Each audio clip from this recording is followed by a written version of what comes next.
तो हाँ जी बच्चों, कैसे आप सब? आई होप आप सब बहुत अच्छे होंगे। मैं बता दूं, मैं भी बहुत बढ़िया हूं। करते हैं बेटा आज की इस वीडियो को स्टार्ट। आज की वीडियो हम रिकॉर्ड कर रहे हैं अपने सितंबर 2025 के सीए इंटर के स्टूडेंट्स के लिए। आई होप आपकी तैयारी बहुत अच्छी चल रही होगी। पेपर में सब आने ही वाले हैं। हार्डली बहुत लिमिटेड टाइम आपके पास यहाँ पर बचा है। एंड यहाँ आईसीआई भी अपने फास्ट पेस पर काम कर रहा है, बिकॉज आपके लिए सितंबर 2025 की आरटीपी यहाँ पर आ गई है। तो आज की इस वीडियो का हमारा दो टारगेट होगा। सबसे पहले सितंबर 2025 के लिए क्या क्या अमेंडमेंट्स एप्लीकेबल हैं उसको डिस्कस करना, एंड सेकंड एक क्विक एनालिसिस अपनी इस आरटीपी का करना। आरटीपी में क्या क्या मेन बातें हैं, क्या नए सवाल हैं, एंड कौन सी मिस्टेक्स हैं जो आपको आरटीपी में देखने को मिलेगी, जिनसे आपको कंफ्यूज बिल्कुल भी नहीं होना है। आते हैं और फटाफट से इस एनालिसिस को करते हैं स्टार्ट। तो जो आरटीपी है इसका लिंक आपको वीडियो के डिस्क्रिप्शन में मिल जाएगा, वहां से आप आरटीपी डाउनलोड भी कर सकते हैं। तो अगर आरटीपी की बात करें, ये आपके सितंबर 2025 की आरटीपी है जो आईसीआई ने रिलीज करी है। आपका जो मई 2025 का अटेम्प्ट होता है उसमें बेटा अमेंडमेंट्स एप्लीकेबल हुई थी 31 अक्टूबर 2024 तक की। अब ये जो सितंबर 25 का अटेम्प्ट आने वाला है, इसमें नेक्स्ट 4 मंथ्स की अमेंडमेंट्स आपके लिए एप्लीकेबल होती हैं, that is November, December, January and February. And बढ़िया बात यह है कि इन 4 महीनों के दौरान कोई भी एडिशनल अमेंडमेंट यहां पर आई ही नहीं है। तो इन नटशेल सितंबर 25 के लिए आपकी कोई भी अमेंडमेंट है ही नहीं। हालांकि अगर आप आरटीपी देखेंगे, यहां पर आपको एक अमेंडमेंट देखने को जरूर मिलेगी, पर ये सितंबर 25 की कोई एडिशनल अमेंडमेंट नहीं है। ये अमेंडमेंट तो पिछले साल ही आपकी आ गई थी। तो ये अगस्त 2024 की अमेंडमेंट है, जिसको ऑलरेडी आपने क्लासेस में कवर कर रखा होगा। मैं बता भी देता हूं, याद भी आ जाएगा कि जितनी भी फॉरेन कंपनीज होती हैं, वो जब इंडिया में आकर काम करने लगती हैं, तो 30 दिन के अंदर वो अपने कुछ डॉक्यूमेंट्स आरओसी के पास फाइल करते हैं। तो वो डॉक्यूमेंट पहले आरओसी न्यू दिल्ली के पास फाइल होते थे, अब वो कहां फाइल होते हैं? Central registration centre. तो ये पॉइंट आपने ऑलरेडी कवर किया हुआ है। तो ये कोई भी अमेंडमेंट नहीं है मैं कहूंगा। एंड यहां पर आपकी कोई भी एडिशनल अमेंडमेंट एज सच आई नहीं रही है। तो सितंबर 25 के लिए बहुत बढ़िया बात, कोई अमेंडमेंट एप्लीकेबल नहीं है। आते हैं और अपनी आरटीपी के सारे मेन सवालों का क्विक एनालिसिस करते हैं। आरटीपी की अगर बात करें, इसमें 60-70% क्वेश्चंस ऐसे हैं जो ऑलरेडी आपने क्लासेस के अंदर सॉल्व किए होंगे। यहां पर अगर हम कहें 30-40% के अराउंड क्वेश्चंस नए आपको देखने को मिलेंगे, पर वो सारे कॉन्सेप्ट भी आपने डिस्कस कर रखे हैं। पर फटाफट से उन क्वेश्चंस के एनालिसिस पे जाते हैं। 2 मिस्टेक भी आरटीपी में आपको छोटी सी देखने को मिलेंगी, तो उनको भी एनालाइज करेंगे। सबसे पहले पहला केस स्टडी बेस्ड एमसीक्यू यहां पर आपका आ रहा है। एंड ये वाला जो एमसीक्यू आ रहा है, ये आपका chapter number 4 share capital and debenture पर बेस्ड आता है। इसमें जो पहला सवाल है, ये आपने क्लासेस में ऑलरेडी सॉल्व किया हुआ है कि आज अगर किसी कंपनी ने टर्म लोन का डिफॉल्ट किया था, तो उसको डीवीआर इशू करने के लिए कितना वेट करना पड़ेगा। तो हमने एक निमोनिक याद किया था, आपको जाना तो OA74, 3 साल की कुछ बातें, 5 साल की कुछ बातें, सबसिस्टिंग डिफॉल्ट की कुछ बातें। एंड 5 साल वाले में हमने पढ़ा था कि अगर कोई भी company preference dividend, term loan, employ statutory dues, IPF का डिफॉल्ट करती है, तो जब वो डिफॉल्ट सही होगा, उस साल के एंड से अगले 5 साल के बाद आप डीवीआर इशू कर पाएंगे। तो दैट इज वाई पहले वाले क्वेश्चन का आंसर आ जाएगा ऑप्शन नंबर डी, कि कंपनी 5 साल पूरा होने के बाद ही आप डीवीआर इशू कर सकते हैं। अगला सवाल सेक्शन 56 पर बड़ा सिंपल सा है कि जब भी company partly paid up share transfer करती है, वो ट्रांसफरी को अपनी ऑब्जेक्शन रेज करने का एक मौका देती है। तो वो ऑब्जेक्शन रेज करने के लिए ट्रांसफरी को कितना समय मिलता है? 2 वीक्स का टाइम मिलता है। तो उसी पर बेस ये सवाल आपका बन गया कि यहां पर जो ट्रांसफरी है उसे 2 हफ्ते का टाइम मिलेगा अपनी ऑब्जेक्शन रेज करने का। तीसरा क्वेश्चन यहां पर जो आ रहा है वो आपका कह रहा है जी कि आज कंपनी मना कर रही है मिस्टर वरुण के नाम में शेयर ट्रांसफर करने से, बिकॉज वो कंपनी के ऑलरेडी रजिस्टर्ड शेयर होल्डर नहीं है। अब अगर आप केस स्टडी पढ़ेंगे, आपको एक बात समझ में आएगी कि कंपनी के एक शेयर होल्डर थे, उन्होंने अपना लीगल रिप्रेजेंटेटिव मिस्टर वरुण को अपॉइंट कर दिया, और आज कंपनी उनके नाम में शेयर ट्रांसमिट करने से सिर्फ इस ग्राउंड पर मना कर रही है कि मिस्टर वरुण ऑलरेडी कंपनी के एक रजिस्टर्ड शेयर होल्डर नहीं है। तो ये तो कोई वैलिड ग्राउंड है ही नहीं, कंपनी को ये शेयर ट्रांसफर करना पड़ेगा। This is not a valid ground. तो यहां पर लीगल रिप्रेजेंटेटिव के पास राइट है कि उनके पास शेयर ट्रांसफर किया जाना चाहिए, इवन अगर वो खुद से कंपनी के रजिस्टर्ड शेयर होल्डर नहीं है। आते हैं जी अगले सवाल पर। ये जो सवाल है, इसके अंदर आपको एक छोटी सी मिस्टेक देखने को मिलेगी। तो ये जो हैशटैग आपको दे रखा है, ये छोटी सी मिस्टेक आपको डिटेक्ट करेगा। तो ये सवाल अगर पेपर में आए, थोड़ी सी कंफ्यूजन क्रिएट कर सकता है। मैं सवाल भी समझाता हूं, इसमें मिस्टेक क्या है वो भी समझते हैं। तो इस केस स्टडी में कंपनी बायबैक करने की सोच रही है। तो वो कह रहे जी बायबैक के लिए आपको बताना है क्या कंपनी का प्रपोजल वैलिड है या नहीं। तो पहला ऑप्शन कह रहा है कंपनी का बायबैक का प्रपोजल वैलिड है, बिकॉज कंपनी बायबैक पर जो अमाउंट पे करना चाह रही है 180 करोड़, वो 25% of the aggregate of the paid up capital and free reserves, उससे ज्यादा नहीं है। तो अगर आपको क्लासेस में ध्यान हो, ये किस चीज की बात कर रहा है? रिसोर्स टेस्ट की, कि बायबैक पर आप जो पैसा पे करना चाह रहे हो वो 25% of the paid up capital free reserve से ज्यादा नहीं होना चाहिए। और इस केस स्टडी को अगर हम देखेंगे, यहां से हमें पता चलेगा कंपनी ने यहां पर बायबैक जो करना है, बायबैक करना है 3 करोड़ शेयर्स का 60 रुपए के भाव पर। तो 180 करोड़ रुपया कंपनी से जाने वाला है, और कंपनी की जो paid up capital plus free reserves का बैलेंस है अगर हम देखें वो है 800 करोड़। हालांकि केस स्टडी में या क्वेश्चन में एक छोटा सा एरर हम क्या कह सकते हैं, जब भी हम फ्री रिजर्व की बात करते हैं बायबैक के सेक्शन के लिए, तो for the purpose of buyback free reserve में आपको सिक्योरिटीज प्रीमियम भी काउंट करना होता है। तो यहां कायदे से आपको जो 25% देखना चाहिए था वो 950 करोड़ का देखना चाहिए था। पर अगर हम देखें तो 800 करोड़ का 25% भी 180 करोड़ से ज्यादा है। दैट इज जो हम बायबैक करना चाह रहे हैं वो 800 करोड़ के 25% से भी कम है। तो ये 950 करोड़ से तो कम होना ही है। तो पहला ऑप्शन उस लिहाज में तो ठीक है। और बिल्कुल सेम ऑप्शन नंबर सी भी है कि जी जो बायबैक हम कर रहे हैं वो paid up capital and free reserve का लगभग 22.5% है, दैट इज 25% से कम। तो ऑप्शन ए और सी में ज्यादा फर्क नहीं है। ऑप्शन सी ने सॉरी ए ने तो बस वैल्यू बता दी, सी ने वही बात परसेंटेज टर्म्स में बोली। पर इन दोनों ऑप्शन में जो मिस्टेक है क्या है, यहां पर हम 800 करोड़ के हिसाब से कैलकुलेशन कर रहे हैं, जबकि बायबैक के लिए सिक्योरिटीज प्रीमियम भी काउंट होना चाहिए। पर ये दोनों ही ऑप्शन आपके रिसोर्स टेस्ट की बात करते हैं। एंड सेकंड क्वेश्चन कह रहे हैं, सेकंड ऑप्शन कह रहे हैं कि बायबैक वैलिड है बिकॉज कंपनी जितने नंबर ऑफ शेयर्स का बायबैक करना चाह रही है वो टोटल पेड अप कैपिटल के 25% से कम है। तो यहां पर कंपनी जो बायबैक करना चाहती है वो 25% of the paid up capital से आपका कम आ रहा है, दैट इज व्हाई ये वैलिड है। ये कौन से टेस्ट की बात कर रहा है, ये बात कर रहा है आपका share outstanding test. And last जो ऑप्शन आ रहा है वो कह रहे हैं जी बायबैक इनवैलिड है बिकॉज यहां पर हम लिमिट से ज्यादा है। बेटा ये वाला ऑप्शन तो आउटराइटली गलत है। पर अगर किसी भी बच्चे ने इस क्वेश्चन को पढ़ा है और तरीके से सॉल्व करने की कोशिश की है, आप यहां पर जरूर कंफ्यूज होगे, यार ए बी एंड सी तीनों ही ठीक लग रहे हैं बिकॉज पहली कंडीशन भी सही है, तीसरी कंडीशन भी सही है, सेकंड कंडीशन भी सही है। पर आपकी बुक में बायबैक के जितने सवाल थे या जितने भी एमसीक्यूज थे, वहां पर मैंने आपको एक बात समझाई थी, आईसीएआई हमेशा आंसर करता है शेयर आउटस्टैंडिंग टेस्ट को ध्यान में रखते हुए। तो अगर आपके पेपर में सवाल आ जाए, ऑप्शन नंबर बी आपको मार्क करना है।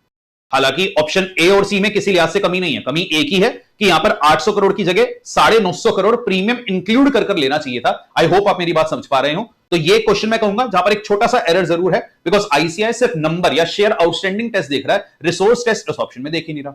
तो पेपर में अगर आए आप भी ऑप्शन नंबर बी यहां पर मार्क कराना। अगला सवाल आसान है कि जी क्या कंपनी आज बायबैक कर पाएगी, तो केस स्टडी से पता चलेगा बिल्कुल, बिकॉज 2 बायबैक कंप्लीट हुए, यहां पर 1 साल से ज्यादा हो चुका है, तो 2 बायबैक में उतना गैप भी होना चाहिए। एंड ये इस केस स्टडी का लास्ट क्वेश्चन है, इसमें भी एरर है और ये आपकी आरटीपी की सेकंड एंड लास्ट मिस्टेक भी है। ये कह रहे जी आज अगर कपूर लिमिटेड बायबैक करती है इस तरीके से कि उसकी post buyback debt equity ratio 2:1 से टप जाए, तो क्या वो बायबैक वैलिड होगा? बेटा फिर तो बायबैक वैलिड नहीं होता। हालांकि राइट ऑप्शन यहां पर क्या होगा, buyback will be invalid unless a lower ratio is prescribed for the company. तो आईसीआई ने ये ऑप्शन टिक जरूर किया है, आप भी यही टिक करेंगे, पर इसमें मिस्टेक क्या है, buyback will be invalid unless a higher ratio is prescribed. क्योंकि लोअर रेशियो से तो बायबैक करना और टफ हो जाएगा। तो हमने जो बायबैक के सेक्शन में सीखा था, अगर सेंट्रल गवर्नमेंट चाहे कुछ कंपनीज के लिए higher debt to equity ratio prescribe कर सकती है, तो इस ऑप्शन में जो वर्ड लोअर है ये कहीं ना कहीं कंफ्यूजन क्रिएट कर रहा है। तो अगर सेम केस स्टडी पेपर में आ जाए, यहां पर बेटा थोड़ा सा ध्यान रखना कि ये ऑप्शन करेक्ट है। तो ये 2 मिस्टेक मैं कहूंगा आरटीपी में छोटी सी आ रही है। आई होप आप दोनों मिस्टेक्स को यहां पर समझ पाए होंगे। आते जी अगले सवाल पर। अगला सवाल आपका बड़ा आसान रहने वाला है, इंडिपेंडेंट एमसीक्यूज आ रहे हैं। वो कह रही थी कंपनी ने एजीएम बुलाई थी 20 सितंबर को, किसी कारणवश नहीं हो पाई तो उस एजीएम को 27 सितंबर को किया है, तो एनुअल रिटर्न फाइल करने के लिए 60 डेज हम कहां से काउंट करेंगे, 27 सितंबर से काउंट करेंगे, सिंपल। अगला क्वेश्चन कह रहे जी आज एक कंपनी अपना रजिस्टर ऑफ मेंबर का एक हिस्सा इंडिया के बाहर मेंटेन कर रही है, तो जब भी आप फॉरेन में रजिस्टर मेंटेन करते हो उसकी लोकेशन की जानकारी एज पर सेक्शन 88 आपको आरओसी को कितने दिन में देनी होती है, 30 दिन में। इस पर सेम सब्जेक्टिव क्वेश्चन भी सेक्शन 88 के साथ आपकी बुक में आ रहा होगा, जाकर चेक कर लेना, ऑलरेडी सब्जेक्टिव क्वेश्चन आपने सॉल्व किया था। अगला क्वेश्चन तो भी बहुत आसान है, आज एक पर्सन की लॉटरी लग गई और वो पैसा इंडिया के बाहर भेजना चाह रहा है, बताइए जी फीमा में क्या अलाउड है, प्रोहिबिटेड है? तो बेटा ये तो आपकी प्रोहिबिटेड करंट अकाउंट ट्रांजैक्शन थी। ये सेम एमसीक्यू आपकी एमसीक्यू बुकलेट में ऑलरेडी गिवन है कि आपको बताना है इनमें से किस किस चीज को इमूवेबल प्रॉपर्टी माना जाएगा। तो बेटा सॉइल फॉर मेकिंग ब्रिक्स बिल्कुल, राइट टू कैच फिश था, ड्रेन ऑफ वाटर नहीं था, and doors and Windows of house. So first second and fourth ditto same सवाल आपकी एमसीक्यू बुकलेट में है। इसके बाद अगर हम डिस्क्रिप्टिव क्वेश्चन की बात करें, पहला डिट्टो सेम सवाल आपकी बुक में आ रहा है जो डिपॉजिट्स के चैप्टर पर बेस्ड है। तो ये कह रहे जी कंपनी ने 160 करोड़ रुपए के डिपॉजिट रेज किए हैं, उन पर 12% का ब्याज पे करना है अगले 3 साल के लिए, और कंपनी ने डिपॉजिट्स के फेवर में अपने नीचे दिए गए एसेट पर चार्ज क्रिएट किया। तो हमने एक बात समझी थी, लैंड एंड बिल्डिंग का चार्ज एक डिपॉजिट का वैलिड चार्ज माना जाता है, प्लांट एंड मशीनरी का भी, फैक्ट्री शेड का भी, पर इनटेंजिबल एसेट पर अगर आप चार्ज क्रिएट करते हैं तो डिपॉजिट के चैप्टर के पर्पस के लिए वो वैलिड नहीं होता। तो अगर तीनों को ऐड कर हम देखें, यहां पर कंपनी ने चार्ज किया है 160 करोड़ के एसेट पर, जो डिपॉजिट के प्रिंसिपल अमाउंट को तो कवर करने के लिए इनफ है, पर इसने डिपॉजिट्स के इंटरेस्ट अमाउंट को कवर किया ही नहीं। तो हमें चार्ज उतना क्रिएट करना होता है जो principal as well as interest को कवर करे। तो यहां पर valid amount of charge create नहीं हुआ, इसे एक टाइप का अनसिक्योर्ड डिपॉजिट माना जाएगा। डिट्टो सेम क्वेश्चन आपकी बुक में है, आपने सॉल्व किया होगा, जाकर के देखना आप अपने डिपॉजिट के चैप्टर में रूल नंबर 6। तो वहां पर सेम सवाल आपका आ रहा है, तो मैं कहूंगा रिपीटेटिव क्वेश्चन कहीं ना कहीं आया। अगला सवाल भी जो है वो ऑलमोस्ट आपकी बुक में गिवन है, सेक्शन 103 कोरम पर बेस्ड है। तो इस सेक्शन पर जाना, सेक्शन के स्टार्टिंग में आपके बॉक्स में कुछ क्वेश्चंस आ रहे होंगे, वहां पर ऑलमोस्ट सेम सवाल आपको देखने को मिलेगा। क्वेश्चन मैं आपके लिए थोड़ा सा ब्रीफ कर देता हूं ताकि आपको ज्यादा समय ना लगे। तो आज कंपनी ने एक जनरल मीटिंग बुलाई, क्वेश्चन के 2 पार्ट हैं। अगर जो मीटिंग हमने बुलाई वो मीटिंग नहीं हो पाई थी कोरम की वजह से, तो मीटिंग को किया एडजर्न, और एडजर्न मीटिंग में ही 2 ही मेंबर्स प्रेजेंट हैं। तो ऐसे केस में क्या करें, तो जी अगर आपने मीटिंग बुलाई, कोरम नहीं था और आपने एडजर्न किया, तो एडजर्न मीटिंग में जितने भी मेंबर आए होंगे उन्हें कोरम मान लिया जाएगा। तो इन 2 मेंबर्स को कोरम मान लिया जाता है, दिस विल बी वैलिड। पर इसी क्वेश्चन का एक और एस्पेक्ट यहां पर आ रहा है कि assume that on 13th of June 2025 16 members were present, but due to disorderly conduct by a few shareholders during the meeting, chairman exercised his discretion and adjourned the meeting to 20 June। अब की बार क्या हुआ, हमने एक meeting बुलाई, quorum जितने members आए हैं 16 मेंबर प्रेजेंट है, पर मीटिंग में मेंबर्स के बीच में केओस हुआ और हमने फिर मीटिंग को एडजर्न किया। तो अब की बार मीटिंग जो एडजर्न हुई है कोरम की वजह से नहीं हुई, मेंबर आए थे, लड़ाई झगड़ा हुआ, तो चलो जी मीटिंग को एडजर्न कर दिया।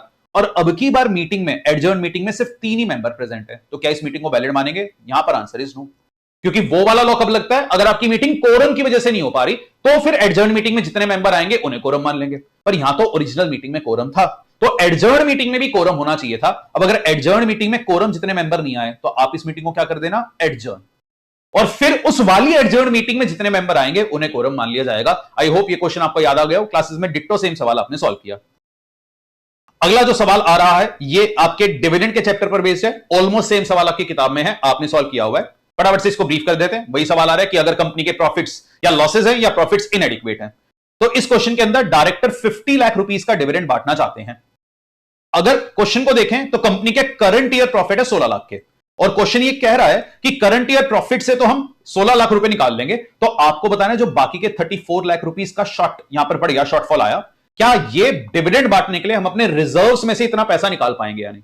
तो हमें केस स्टडी में ये चेक करना है कि जी 34 लाख रिजर्व से विड्रॉ हो पाएगा या नहीं। तो जी इस केस में आपकी 4 कंडीशंस आती थी जो आपने यहां पर पढ़ी थी रूल नंबर 3 में।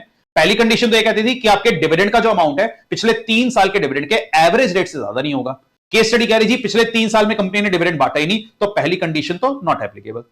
दूसरी कंडीशन ने क्या कहा, आप रिजर्व से मैक्सिमम कितना पैसा विड्रॉ करोगे, paid up capital and free reserves का 10%। सो 680 प्लस 170 850, तो आप 85 लाख रुपीस यहां पर विड्रॉ कर सकते हैं। इसमें से फिर लॉसेस करना है, जस्ट लॉसेस करंट केस में कुछ है नहीं, तो तीसरी कंडीशन भी यहां पर खराब हुई। एंड लास्ट केस क्या कहता था जी, बैलेंस विड्रॉ करने के बाद भी रिजर्व में कम से कम पेड अप कैपिटल का 15% बचा रहना चाहिए।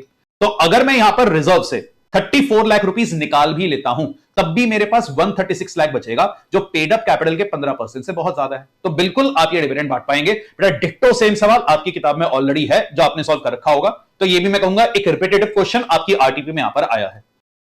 अगले सवाल की अगर बात करें, ये आपका स्ट्रेट फॉरवर्ड क्वेश्चन है, कहानी लंबी छोड़ी जरूर दी हुई है, पर क्वेश्चन ये कह रहे हैं कि कंपनी में आज एक नया सीएफओ आया है, उसको कंपनी के फाइनेंशियल एंड बोर्ड रिपोर्ट में कुछ मिस्टेक दिखी, तो क्या वो अपने खातों को वॉलंटरीली रिवाइज करवा पाएगा नहीं। तो बेटा सेक्शन 131 यहां पर आपको मेंशन करना है, वो 3 साल वाली बात जरूर मेंशन करना कि पिछले 3 साल के ही खाते रीओपन हो पाएंगे एनसीएलटी के अप्रूवल के बाद। अगला क्वेश्चन जो आ रहा है स्वेट इक्विटी शेयर्स का, डिट्टो सेम सवाल ऑलरेडी आपकी किताब में है। तो कंपनी की पेड अप कैपिटल आपको दी गई है 5 करोड़ की, share premium general reserve PNL में कुछ बैलेंस आ रहा है, और आज ये कंपनी 30% तक के स्वेट इक्विटी इशू करना चाह रही है। एंड क्वेश्चन ने बताया ये एक स्टार्टअप कंपनी है। तो आपने एक बात सीखा था बेटा, नॉर्मली किसी भी कंपनी को टोटल मिला करके एक साल में 15% और एग्रीगेट में कभी भी 25% से ज्यादा के स्वेट इक्विटी इशू करना अलाउड नहीं होता। पर अगर आप स्टार्टअप होते हैं तो 50% तक के स्वेट इक्विटी आप इशू कर सकते हैं, तो ये 30% स्वेट इक्विटी इशू करना अलाउड है। पर यहां पर इन्होंने स्वेट इक्विटी शेयर्स के ऊपर 5 साल का लॉक इन लगाया है, जो वैलिड नहीं है, बिकॉज लॉक इन कितना होता है 3 साल का। तो डिट्टो सेम सवाल ऑलरेडी किताब में है, बिल्कुल सेम, मतलब मैं कहूंगा पूरा का पूरा क्वेश्चन ही कॉपी पेस्टेड है। तो यहां पर आप स्वेट इक्विटी शेयर तो इशू कर पाएंगे, पर उनका लॉक इन पीरियड आपको रखना पड़ेगा 3 साल का। अगला क्वेश्चन भाई वही एग्जामिनर का फेवरेट आ गया, आपको बताना है जी कंपनी स्मॉल है यानी, तो जी पेड अप कैपिटल तो विद इन लिमिट है, टर्नओवर भी विद इन लिमिट है, पर ये कंपनी शुभम लिमिटेड की सब्सिडरी है, तो सब्सिडरी कभी भी स्मॉल नहीं हो सकती, ये इसका एक रीजन है। और दूसरा रीजन क्या हो सकता है, बिकॉज ये पब्लिक कंपनी की सब्सिडरी है, तो साथ में ये डीम्ड पब्लिक कंपनी भी बन जाएगी, और पब्लिक कंपनी को कभी भी स्मॉल कंपनी का स्टेटस मिलता ही नहीं है। अगला सवाल आपका एलएलपी का है कि आज हमें एक एलएलपी का नामकरण करना है, तो नामकरण करते समय किन बातों का ध्यान रखना होता है। तो ध्यान रखना, एक तो एलएलपी के नाम के एंड में एलएलपी या लिमिटेड लायबिलिटी पार्टनरशिप आपको लिखना पड़ेगा। रन एलएलपी फॉर्म में आप नेम के लिए अप्लाई करेंगे, और 3 महीने के लिए आरओसी नाम रिजर्व करता है। और ध्यान रखना बस नाम अनडिजायरेबल ना हो और किसी एलएलपी कंपनी या फिर किसी ट्रेडमार्क से मिलता जुलता नहीं होना चाहिए। यही सारी बातें आपको लिखनी है, section 15 and 16 of the LLP act. अगला सवाल भी मैं कहूंगा बहुत बार रिपीट होता है पेपर में कि जी किसी भी एक ऑफेंस की अगर 2 कानूनों में सजा बार बार लिख दी जाए तो दोनों में आप पनिशेबल नहीं होंगे, सेक्शन 26 ऑफ द जीसीए। अगला केस स्टडी आपका आ गया जी रूल ऑफ बेनिफिशियल कंस्ट्रक्शन के बारे में लिखिए। तो जी हमने सीखा था कि जब भी कोई ऐसा कानून बनता है जो किसी क्लास ऑफ पर्सन के बेनिफिट के लिए बनाया जाता है, वहां अगर आपके पास 2 चॉइस है, एक ऐसी चॉइस जिससे उस क्लास ऑफ पर्सन को थोड़ा कम बेनिफिट मिलेगा, और एक ऐसी चॉइस जिससे उनको ज्यादा बेनिफिट मिलेगा, तो आप ज्यादा लिबरल इंटरप्रिटेशन करते हुए वो वाली इंटरप्रिटेशन अपनाए जिससे उनको ज्यादा फायदा पहुंचे, ज्यादा बेनिफिट पहुंचे। यही आपका रूल ऑफ बेनिफिशियल कंस्ट्रक्शन था। एंड लास्टली, लास्ट सवाल तो भाई मतलब कितनी बार आपकी बुक में आ रहा है, मतलब फेमा के अंदर ये वाला सवाल आपने बहुत बार सॉल्व किया होगा कि आज एक इंडियन सिटीजन है, यूएस से जाकर सेटल हो गए, कई साल वहीं काम किया, वहीं रहते हुए अपनी कुछ प्रॉपर्टी वगैरह जोड़ी, तो आज जब वो इंडिया वापसी आएंगे तो क्या उस प्रॉपर्टी को होल्ड ऑन ट्रांसफर कर पाएंगे? बिल्कुल, सेक्शन 6 का सबसेक्शन 4। बहुत बार आपने सॉल्व किया है, तो आरटीपी में कहूंगा बहुत आसान आरटीपी थी। अगर आपने पढ़ाई तरीके से करी हुई है, बुक के क्वेश्चन सॉल्व किए हैं, तो ये आरटीपी सॉल्व करने में आपको दिक्कत नहीं आई होगी। तो इसके साथ ही आज की इस वीडियो को रेस्ट करते हैं, एंड आगे जैसे जैसे आपकी एमटीपीज आएंगे उनका एनालिसिस भी आपके साथ अपलोड किया जाएगा। बाकी सितंबर 25 के लिए कुछ रिविजनरी वीडियोस भी आपके लिए आएंगे, डोंट वरी। तो अभी जो पुरानी मैराथन्स है उनको आप रेफर करते रहिए अपने रिवीजन के टाइम। आपकी जो नई रिवीजन वीडियोस है उनके अनाउंसमेंट भी बड़ी जल्दी लेकर के हम आएंगे। तब तक के लिए take care, bye bye, wishing you guys all the success.